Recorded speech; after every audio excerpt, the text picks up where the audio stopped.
Hello नमस्कार, मैं अवधेश दीक्षित आप सभी का इस यूट्यूब चैनल पर स्वागत करता हूं। तो कुछ बढ़िया सवाल वाली सीरीज को आगे बढ़ाते हैं। This is session number 25। Start करने से पहले छोटी सी इन्फॉर्मेशन आपके लिए ये है कि हर संडे को अनअकैडमी की ऐप पर एसएससी कॉम्बैट होता था, ठीक है। बट अभी जो है अभी एक मेगा कॉम्बैट है इस संडे को, यानी 22 अगस्त को दोपहर 12 बजे, ठीक है, जिसमें आप ये कुछ छोटे छोटे से उपहार जीत सकते हैं। अगर आप टॉप 100 में आते हैं आपको जो है ऑल इंडिया रैंक भी मिल जाएगी, और अगर टॉप 100 में आए तो जो अपने 3 4 5 लकी ड्रॉ होंगे उसमें उन स्टूडेंट्स को ये चीज़ें मिलेंगी। साथ ही साथ अगर आप एसएससी का सब्सक्रिप्शन लेने की सोच रहे हैं तो फीस में भी कुछ स्कॉलरशिप है, ठीक है। तो इसको देना बिल्कुल ना भूलें। चलिए, अगर आप किसी भी कोर्स की तैयारी करना चाह रहे हैं, किसी भी एग्जाम की तैयारी करना चाह रहे हैं, तब आप अनअकैडमी प्लस का सब्सक्रिप्शन ले सकते हैं। जिसमें खास बात क्या है यहाँ पर और बाकी ऐप में कि यहाँ आप मल्टीपल एजुकेटर से पढ़ सकते हैं सिंगल सब्सक्रिप्शन में। इसके अलावा बाकी और भी एजुकेटर्स हैं, मेनली आप 2 से 3 एजुकेटर्स हर एक सब्जेक्ट के शॉर्टलिस्ट कर सकते हैं, ताकि कोई एक टॉपिक मान लो आपको किसी एजुकेटर से समझ में नहीं आ रहा तो आप उसे दूसरे एजुकेटर से क्लियर कर सकते हैं। फीस की बात करें, मेरे हिसाब से this is one of the best subscription. 1 साल के सब्सक्रिप्शन की फीस है। किसी भी एजुकेटर का आप यहाँ पे कोड लगाओगे आपकी फीस जो है थोड़ी कम होकर इतनी हो जाएगी। मेरा जो रेफरल या अनलॉक कोड है that is Dikshit sir without any space. चलिए अब आगे बढ़ते हैं। पहला सवाल आपके सामने ये है, आपको वीडियो को पॉज करना है, सवाल को करना है ट्राई कि भाई इस सवाल को किस तरीके से आप एग्जाम में उठाते हैं।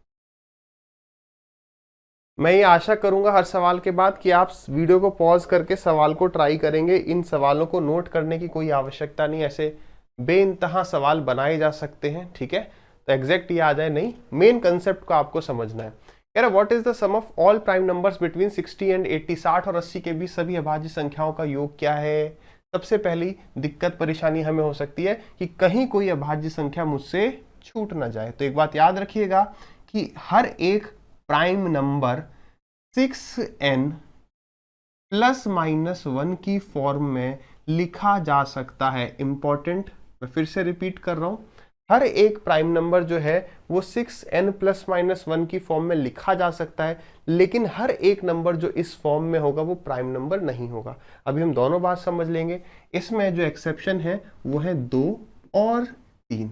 2 और 3 को छोड़ के सभी जो प्राइम नंबर्स हैं वो इस फॉर्म में लिखे जा सकते हैं। अब इसका मतलब क्या है कि हमें 6 के मल्टीपल पे पहुंचना है। जैसे उसने मुझसे कहा कि 60 और 80 के बीच में बताइए कितने जो भी प्राइम नंबर्स हैं उनका सम बताओ, तो पहले प्राइम नंबर पता करना है। तो 6 का मल्टीपल 60, अगला 66, उसके अगला 72, उसके अगला 78, बस इतने ही होंगे। तो अब कहने का मतलब ये है कि इससे एक आगे या पीछे प्राइम नंबर हो सकता है। अब आगे ही बढ़ना है तो ये आगे आपको 61 मिला, ठीक है। 66 से एक पीछे एक आगे तो आपको मिला 65 और 67। आपको यार 65 तुरंत दिख गया कि ये प्राइम नंबर नहीं है।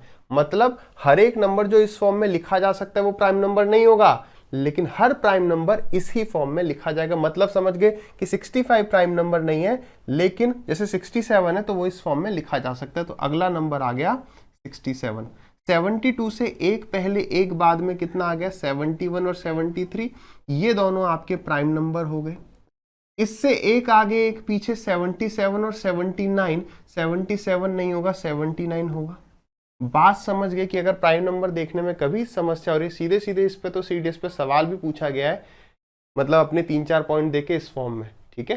तो वैसा भी हम एक्सपेक्ट कर सकते हैं। अब बस हमें इन सब का सम कर देना। कितना आ गया 7 और 3 10, 9 और 1 10, 20 और 1 21, 2 गया कैरी। वैसे एक केवल इसी के पीछे है, वहां से बजाता, वरना जोड़ दो 21 21 और आपके 14 35, 351 जो है इस सवाल का सही उत्तर हो गया। क्लियर है भाई। चलिए आगे बढ़ेंगे अगले सवाल पर। ये एंगल है, दिस इज एंगल बी, ठीक है। चलिए भाई ट्राई करें। आपने ट्राई कर लिया होगा। देखिए ये सवाल जो है वैसे मेंस में पूछा जाता था, मगर अगर कोई भी सवाल एक बार मेंस में आ गया तो अगली बार कभी भी प्री में आने के लिए रेडी है वो। देखिए ये सवाल क्या कह रहा है, कह रहा ABC जो है एक राइट एंगल ट्राइंगल है जिसमें एंगल B जो है वो 90 है, ठीक है भाई। ये हमने एक राइट एंगल ट्राइंगल बना लिया जिसमें एंगल B जो है ये आपका 90 हो गया, ठीक है। आगे आपको सवाल में कह रहा है कि AB की जो वैल्यू है वो 5 है, AB 5 है, BC12 है, हम समझ गए कि ये कितना हो गया, ये 13 हो गया। आगे वो आपसे कह रहा है कि व्हाट इज द अप्रोक्सीमेट। अब ये वर्ड तो हमें लगता है बहुत खतरनाक। क्यों लगता है खतरनाक? क्योंकि यहाँ पूरा काटा पीटी होती नहीं है, अप्रोक्सीमेशन करना पड़ता है, ठीक है। बट वैल्यूज जो है वो काफी दूर दूर है, 190, 290, 390, तो हमारे लिए बढ़िया है, ठीक है। कह रहा है volume of the double cone formed by rotating the triangle about it's hypotenuse. समझ पा रहे हैं क्या? अगर मैं इसे इसके हाइपोटेन्यूज के अबाउट, इसके कर्ण के अबाउट घुमाऊंगा तो दो कोण बनेंगे। देखना जरा, समझना किस तरीके से, पहले फिगर समझ लो, बाकी काम तो तुरंत हो जाएगा। ये 90 डिग्री है, ये 5 है, ये 12 है, और ये पूरी हाइट जो है ये कितनी है, 13। अब मान के चलो कि ये एक ट्राइंगल है, सॉलिड, एकदम गत्ते का बना रखा है, और रबर से, एक रबर आती है ना न्यूज़पेपर वाला फेंकता है, या मिठाई की दुकान पे जो रबर मिलती है, उसको आपने काट दिया तो लंबी हो गई, इस पर आपने जो है चिपका दिया और बार बार इसको रोटेट कर दिया। तो जैसे आप रबर को छोड़ोगे तो ये आपको घूमता हुआ दिखेगा, 3D फिगर दिखेगा, कुछ इस तरीके से दिखेगा, ठीक है। ऐसा करने से आपको एक तरीके से दो कोण मिल गए, एक कोण ऊपर की तरफ, एक कोण नीचे की तरफ। अब इसका वॉल्यूम क्या हो जाएगा? वॉल्यूम ही कह रहा है ना, हाँ, अप्रोक्सीमेट वॉल्यूम बताइए। तो इसका वॉल्यूम होगा 1/3 pi r square h. Sir इसमें क्या नई बात हुई? तो ऊपर वाले का volume 1/3 pi r square h, नीचे वाले का volume 1/3 pi r square h. Main बात यह है कि दोनों का रेडियस सेम होगा, दोनों का रेडियस सेम होगा। इसकी हाइट अगर मान लो कुछ भी है, a है, और इसकी हाइट b है, तो मुझे पता है a + b 13 होगा, है ना। देखो होगा क्या, 1/3 पाई आर स्क्वायर, इसकी h हो जाएगा a, फिर plus 1/3 pi r square b। जैसे ही आप 1/3 पाई आर स्क्वायर कॉमन ले लोगे तो a + b ब्रैकेट में आ जाएगा। अरे आ रहा है ना समझ में पीछे वाले सभी को, ठीक है। तो यहाँ पर 13 आ जाएगा ना, a + b 13। अब बस हमें इस r की वैल्यू निकालनी थी। अच्छा, ये r क्या होगा? रेडियस जो है, रेडियस पे हमेशा ये जो हाइट होती है ये परपेंडिकुलर होती है ना। हमारे सिलेबस में क्या है, आपने पढ़ा होगा राइट सिलेंडर। राइट सिलेंडर का मतलब होता है कि जो रेडियस है ना और हाइट जो है वो राइट एंगल पे मिलेंगे। ऐसा हमें सिलेंडर नहीं बताने वाला वो इस तरीके का, ठीक है। ये बात क्लियर होगी सभी को? अब बस मुझे यहाँ पर r रेडियस चाहिए। आपको पता है अगर ये परपेंडिकुलर होता है तो ये डिस्टेंस कितना होता है, 5 × में 12/13। तो r आ गया आपका 5 × 12/13। बस खत्म हो गया। पुट कर दो जरा वैल्यू, थोड़ा सा अप्रोक्सीमेशन होगा। हटा दें फिगर, समझ गए सभी? देखो ये आ गया आपका 1/3 पाई, पाई लिख देते हैं 22/7 आर स्क्वायर। तो ठीक है, 5 का स्क्वायर 25, 12 का स्क्वायर 144, और नीचे आएगा 13 का स्क्वायर, 1 13 से 1 13 कट जाएगा, बचा यहाँ पर 13, ठीक है।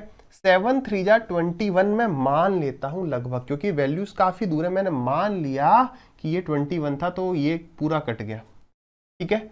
मैंने इसको छोटा मान लिया, इसको 25 को 26 मान लेता हूँ, इसको एक छोटा कर दिया, इसको एक बड़ा कर देते हैं। 13 2 जा 26, 144 का डबल 288, तो 288 के आसपास 290। इस तरीके से कभी कभी ऐसा किसी अप्रोक्सीमेशन किसी किताब में है नहीं, किताब में तो ये काटा पीटी करो बाद में, लेकिन आप ले सकते हैं वैल्यूज के हिसाब से। अगर ज्यादा आसपास होती तो हम छोड़ के भले आगे पढ़ते या डिवाइड करते। क्लियर है भाई सभी को? ठीक है। इसमें दो सवाल ऐसे भी बनते हैं, एक बार तो वो इसके अबाउट रोटेट कर देता है, बहुत आसान है, हाइट 12 हो जाती है, उसमें एक कोण बनता है। यहाँ पे दो कोण बनते हैं, अगर आप इसके अबाउट रोटेट करते हैं तो एक कोण बनेगा, इसके अबाउट रोटेट करोगे तो भी एक कोण बनेगा। हाइट रेडियस, रेडियस हाइट, ऐसे कन्वर्ट हो जाता है, ठीक है। चलिए आगे बढ़ते हैं अगले सवाल पे। आसान सा सवाल है, चैलेंजिंग सवाल नहीं कर रहे हम ये कर रहे हैं कि थोड़े से बढ़िया सवाल जो आपके प्रैक्टिस में रहने चाहिए, जो एग्जाम में पूछे जाते रहते हैं, है ना, जिसे हम और जल्दी कर सकते हैं। हमारा टारगेट रहेगा वैसे सवालों को करना। देखो यहाँ क्या कह रहा है, कह रहा है by selling 90 pens for 80 rupees a man loses 20%, what should be the selling price of 90 pen for 20% profit. देखो इसको करने का एक बेसिक सा तरीका क्या है, पढ़ते पढ़ते होता जाएगा, जैसे कह रहा है वैसे करते जाओ। कह रहे 90 पेन जो है 80 के बेचे, 90 पेन 80 के बेचे, तो एक पेन का सेलिंग प्राइस मैं आपसे पूछूं तो कहोगे एक पेन का सेलिंग प्राइस ये रहा। मैं कहूंगा कि यार एक पेन का सेलिंग प्राइस है, एक पेन का कॉस्ट प्राइस बता दो, तो ये सेलिंग प्राइस है और लॉस हो रहा है 20% का, यानी ये 80 की वैल्यू है, 100 की वैल्यू बता दो। तो आपने कहा सर ये आ गया अब हमारा एक पेन का कॉस्ट प्राइस। मैंने कहा यार वो कह रहा है 20% प्रॉफिट कराना है, तो यानी अब मैं कितने में बेचना चाहूंगा, अब मैं बेचना चाहूंगा इसके 120% पर। ये आ गया एक पेन इतने का बेचना है। वो कह रहा है भाई 90 पेन कितने के बेचोगे, तो इंटू में करेंगे हम 90। अब आप देखो 100 से 100 गया, 80 से 80 गया, 90 से ये 90 गया, आंसर 120 आ गया। चाहे 6/5 5/6 है, 5/4 इस सब में फंसना, आंसर आ गया 120। ये तरीका हुआ, पढ़ते पढ़ते हो गया, कोई ऐसा दिक्कत परेशानी नहीं है। दूसरा तरीका जो हमने और पहले भी डिस्कस किया हुआ है, प्रॉफिट एंड लॉस पूरे चैप्टर हमने पढ़ रखा है। क्या डिस्कस किया है कि यार एक बात सोचो, जब ये दोनों चीजें एक सेम है, यहां भी 90 पेन यहां भी 90 पेन, पहले 80 में बेच रहा था तो 20% का लॉस, बाद में 20% का प्रॉफिट चाहिए। हमने कॉस्ट प्राइस तो हमारा दोनों केस में सेम रहेगा, सेलिंग प्राइस ही तो बदलने वाला है। तो मान लो सीपी 100 था, पहले 20% का लॉस हो रहा था, तो एसपी का रेशियो कितना 80। 20% के लॉस के लिए एसपी को आप 80 बोलोगे और 20% के फायदे के लिए आप एसपी को 120 बोलोगे।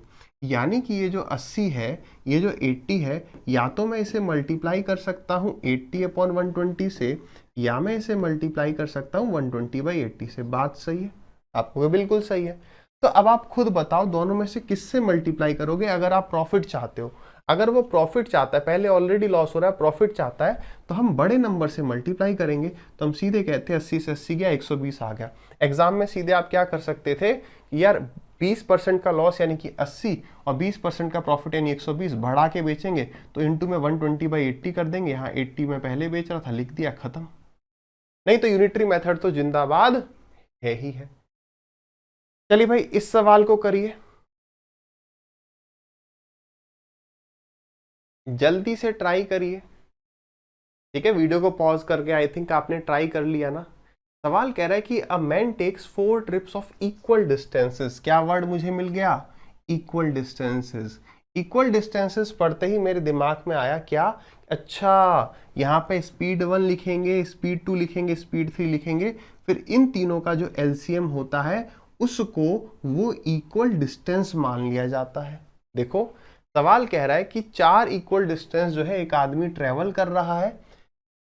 पहला जो उसकी जो स्पीड है, उसकी स्पीड जो है पहली ट्रिप पे 60 किलोमीटर पर आवर थी, and in each subsequent trip his speed was half of the previous trip. और आगे जैसे जैसे वो बढ़ रहा है उसकी स्पीड आधी होती जा रही है, यानी पहले उसकी 60 थी, फिर 30 हो गई, फिर 15 हो गई, अब 15/2 होगी, यानी 7.5 हो गई। अब याद करो टाइम एंड वर्क में हमने ये बात डिस्कस करी थी कि कभी भी डेसिमल में मत लिख देना, डेसिमल में लिखोगे एलसीएम लेने में समस्या हो जाएगी। तो आगे लिख देता हूं 15/2 ही लिख देता हूं।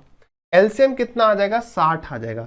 तो मान लिया हमने कि हर एक जो डिस्टेंस है वो 60 किलोमीटर का है। तो मेरे भाई अगर हर डिस्टेंस जो है 60 किलोमीटर का है तो 60 की स्पीड से 1 घंटा लगेगा, 30 की स्पीड से 2 घंटे लगेंगे, 15 की स्पीड से 4 लगेंगे और 15/2 से 8 लगेंगे। क्लियर है? टाइम हाफ हाफ हाफ होते जा रहा है।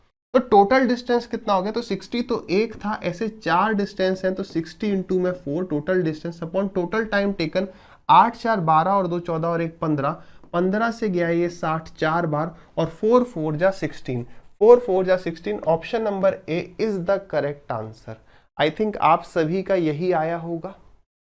चलिए आगे बढ़ेंगे एलजेब्रा के एक छोटे से प्यारे से सुंदर से सवाल पर। वीडियो को पॉज करके आपने सवाल को ट्राई किया, आंसर आप सभी का आया होगा। x की वैल्यू दी है और पूछ रहा है x² + x - 9 की वैल्यू क्या होगी। ठीक है, x² + x - 9 कोई फॉर्मूला तो सीधा सीधा बन नहीं रहा है, तो यहां से इसका मतलब मैं x की वैल्यू निकाल लूंगा, फिर x² की वैल्यू निकाल लूंगा, वहां पुट कर दूंगा। अगर आप इस x को थोड़ा सा सॉल्व करेंगे, ऊपर नीचे आप इसे रैशनलाइज करेंगे, ऊपर नीचे आप 2 + √3 से मल्टीप्लाई करोगे, तो ऊपर तो 2 + √3 का स्क्वायर बन जाएगा और स्क्वायर से स्क्वायर रूट हट गया। नीचे की बात करोगे तो 2 माइनस में √3 इंटू में 2 + √3, तो वहां पर क्या हो जाएगा? 1 हो जाएगा। क्लियर है? 1 का रूट 1 आ गया।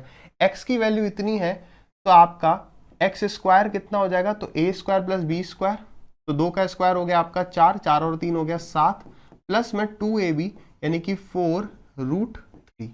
ये एक्स स्क्वायर हो गया, ये एक्स हो गया, कह रहा है x square plus x minus 9 बताओ, तो एक्स स्क्वायर में मैंने एक्स जोड़ दिया प्लस 2 प्लस में √3 और माइनस कर दिया यहाँ पर 9, माइनस कर दिया यहाँ पर 9।